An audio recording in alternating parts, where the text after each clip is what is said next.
तो Roman Reigns का हमें नया कैरेक्टर देखने मिलने वाला जो ट्राइबल चीफ से होने वाला अलग, और हमें यहाँ पर ये जो आखिरी 3-4 साल जो रोमन रेंस से बचे हुए डब्ल्यूडब्ल्यूई के अंदर, उसी 4 सालों के अंदर हमें 3-4 सालों के अंदर जो उनका कैरेक्टर है ये देखने मिलेगा, और ये शायद लास्ट कैरेक्टर हो सकता है रोमन रेंस का उनके पूरे रेसलिंग करियर के अंदर। सो हेलो रेसलिंग फैंस, तो मेरा नाम है एके और आपका स्वागत है अपने चैनल रेसलिंग न्यूज में। तो रोमन रेंस ने पहले ही कहा था हॉल ऑफ फेम 2024 के अंदर पॉल हेमन को इंडक्ट करते हुए कि हमें कोई भी ट्राइबल चीफ नहीं देखने मिलेगा अगर वाइसमैन नहीं होगा, और वाइसमैन छोड़ के चले गए रेसलमेनिया 41 में, और रोमन रेंस की जो नई मर्चेंडाइज निकल गई है उनके पुराने लोगों के साथ जो बिग डॉग के टाइम पे हुआ करता था, और पीछे गोट है और बस ये रोमन रेंस लिखा है ऊपर, और कुछ भी नहीं लिखा हुआ, ना ओटीसी ना वाईटीसी, कुछ भी नहीं है। और रोमन रेंस का ये शायद 4 साल बाद हो रहा है कि उनका पुराना वाला लोगो उनकी मर्चेंडाइज पे यूज हो रहा है, जो कि बहुत ही ज्यादा बड़ी बात है। और रोमन रेंस ने पहले क्लियर कर दिया था वाइसमैन नहीं होगा तो यहाँ ट्राइबल चीफ नहीं होगा। ट्राइबल चीफ के पास कोई ट्राइब ही नहीं बची है, सोलो से सेमी ज़ेन, जे उसो, जिमी उसो सारे अपना अपना कर रहे हैं, तो ये रोमन रेंस अकेले पड़े हुए हैं। तो रोमन रेंस का जो नया कैरेक्टर हमें देखने मिलेगा, और रोमन रेंस ने पहले ही कहा था कि उनके पास 3-4 साल हैं बस रेसलिंग के अंदर, फिर उसके बाद वो छोड़ देंगे, और फिर उसके बाद रोमन रेंस हमें यहाँ से रिटायर होते हुए दिखेंगे।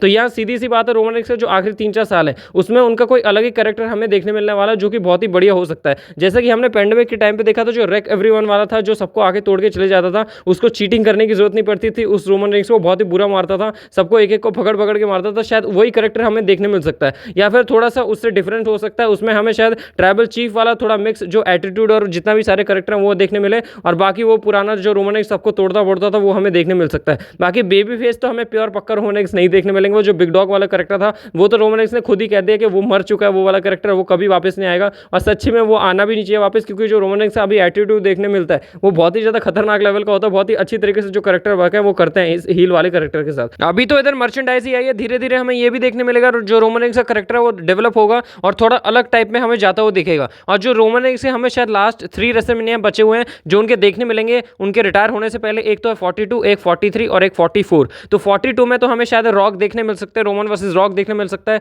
43 में जो डीन एम्ब्रोस का कॉन्ट्रैक्ट है वो AEW के साथ खत्म हो जाएगा, तो वो आ सकते हैं 43 के अंदर WWE के अंदर, फिर हमें Roman versus Seth versus dean का हमें मैच देखने मिल सकता है। और जो उनका लास्ट रेसलमेनिया मैच है वो है 44, तो उसमें वो शायद किसी सुपरस्टार को ओवर कर सकते हैं कि उस टाइम तक कोई यहाँ सुपरस्टार हमें बढ़िया देखने मिले, कोई बढ़िया अच्छी तरीके से डेवलप हो जाए, जो हमें शायद ब्रॉन ब्रेकर देखने मिल सकते हैं, या फिर ऑस्टिन थ्योरी, या फिर कोई ना कोई हमें नया जो सुपरस्टार है वो यहाँ पर ग्रो होता हुआ दिखेगा, और उसको ओवर करके यहाँ रोमन रेंस यहाँ रिटायरमेंट ले लेंगे। तो हमें ये जो सारी चीज़ें बस 3 ही रेसलमेनिया बचे रोमन रेंस के पास, और उनका जो कैरेक्टर है वो एक अलग हमें देखने मिलने वाला है, और शायद जो कैरेक्टर है वो आखिरी और हमें लास्ट टाइम रोमन रेंस देखने मिलेंगे एक नए कैरेक्टर के साथ, और उसके बाद शायद कोई चेंज ना आए कैरेक्टर के अंदर। और बाकी जो हमें रोमन वर्सेस रॉक का मैच है वो तो यहाँ शायद एक्सपेक्टेशन शायद बहुत लोगों ने वैसे ही छोड़ दिए हैं कि रॉक ने पहले बोल दिया था कि वो अब अवेलेबल नहीं होंगे अगले रेसलमेनिया के टाइम पे भी, तो ये जो चीज़ है ये थोड़ी सी मतलब दिक्कत है, पर हमें शायद रोमन वर्सेस रॉक पक्का देखने मिलेगा, क्योंकि रॉक खुद वो मैच करना चाहते हैं। रॉक को खुद चाहिए कि भाई मेरे को वो मैच चाहिए, क्योंकि उन्हें रोमन वर्सेस रॉक चाहिए था, रोमन वर्सेस रॉक चाहिए था,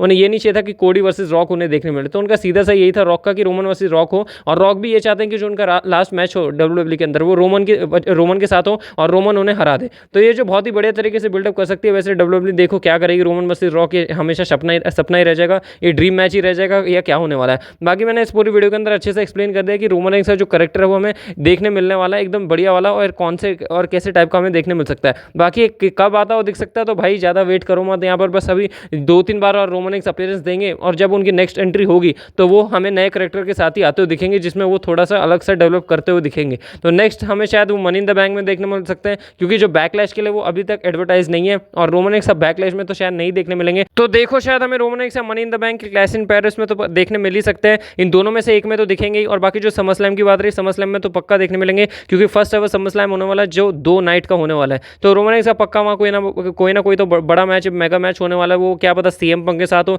या सेथ रॉलिंस के साथ। फिलहाल तो यहाँ दिख रहा है सेथ रॉलिंस के साथ ही हो सकता है। और बाकी जो हमें टैग टीम मैच देखने मिल सकता है वो शायद मनी इन द बैंक या नहीं तो क्लैश इन पेरिस में देखने मिलेगा। और बाकी जो रोमन रेंस का जो रेक एवरीवन वाला कैरेक्टर था, जहाँ फील्ड को कोई भी मार नहीं पा रहा था, रोमन रेंस ने आके बहुत ही बुरी तरीके से धोया था, तो वो बहुत ही ज़्यादा डोमिनेटिंग कैरेक्टर था, वो वाला कैरेक्टर हमें शायद वापस आता हुआ दिख सकता है। पर फिर दिक्कत ही हो जाएगी, जो नए स्टार है उनको ओवर नहीं कर पाए रोमन रेंस, उनको भी धोना पड़ेगा। और वैसे सब लोग यही देखना चाहते हैं रोमन रेंस किसी को ओवर ना करे, और रोमन रेंस यहाँ से जाएं भी तो विक्ट्री अर्न करके ही जाएं, किसी को ओवर करने का किसी का मन है नहीं। बाकी आप कमेंट सेक्शन में बताएं कि रोमन रेंस का जो लास्ट अपोनेंट है वो कौन होना चाहिए उनके आखिरी मैच के अंदर, आखिरी रेसलमेनिया के अंदर। बाकी ऐसी इंटरेस्टिंग वीडियो के साथ तो आपको मिलता रहूंगा। एक दूसरी वीडियो आने वाली है जो जॉन सीना के अपोनेंट से रिलेटेड है, जिसमें मैंने 20 अपोनेंट क्लियर किए, मतलब कवर किए हैं, और अच्छी तरीके से उनको बताया कि कितने कितने चांसेस और कब कब उनका मैच हो सकता है। तो उस वीडियो को मैं जल्दी पोस्ट करूंगा, उसको जरूर ट्यून रहे, सब्सक्राइब करें, और बहुत ही बड़े कंटेंट मिलने वाला है। तब तक के लिए wrestling fans take care and good bye.